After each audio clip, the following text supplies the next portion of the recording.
I want to tell you a story about two of my close friends. I want to be their voice. My friend Marco was called a pig great number of times.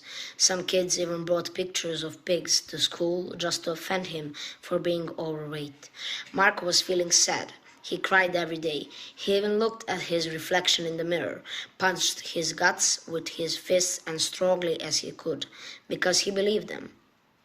My friend Nicola was beaten up pretty badly by a group of 15 boys who thought that it would be hilarious to humiliate a helpless 12-year-old boy.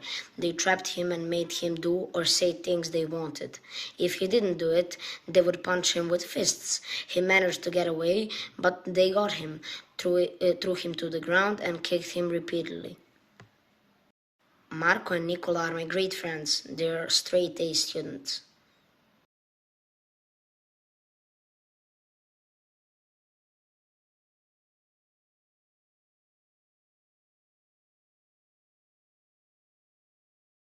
Marco decided to work on himself for himself. He is no longer a victim of verbal violence, but those fists still hurt. Nicola was saved by the father of one of his friends who saw that he was in trouble and alarmed his dad. The culprits were never punished. Those fists still hurt too. Help us turn fists into fist bumps.